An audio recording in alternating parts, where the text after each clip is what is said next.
My husband slapped my best friend for staring at my honkers. The bruise on Amy's face has returned to its normal size. Seeing her in pain has been painful for me, and I've cried a few times while taking care of her wound. And all she cares about is me getting away from my husband.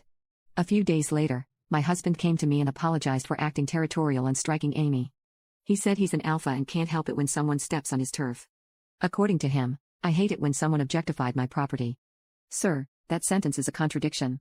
Either way, he says he realizes that he should have just played along because he knows that our friendship would never cross the platonic friend line, and he'll go to therapy to fix his jealousy periods.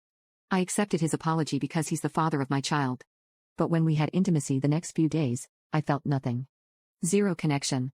I told him to stop, but he did not, and we finished either way. I kept replaying that slap over and over again this past week, and the more time passes, the more I realize that even though he might be a good husband and father, slapping my best friend just because she looked at my honkers for too long in a joking way is something I can't forgive him for. I can't continue to live with a man who would do that. I don't even feel love for him anymore, just dead feelings. My baby and I are staying at my parents' place now, and I told my parents everything that has happened, and my father swore that if he was at that table when it happened he would have tore that alpha male a new one. My parents weren't at the family celebration, but my other family members were, including my younger sister. They were all in shock and nobody said or did anything. My father is currently getting a lawyer for me, and the entire process terrifies me.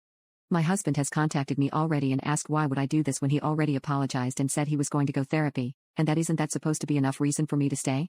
He called me unloyal, double-crossing, and an unworthy bitch who doesn't deserve a man like him. He also said that there were a million times he could have cheated on me when I was pregnant and nursing, but he never did, and he should get credit for that because that's what other men would have done. His parents told me that I'm a selfish woman who can't stay true to her husband and has chosen some gay woman over her loving and loyal husband. All of that made my blood boil, and I want to push past my fears of being a single mom and just divorce him. Amy is still more than happy to help me with the baby and even suggested for me to move in with her so she can be there to help anytime, just as long as I get away from that piece of crap.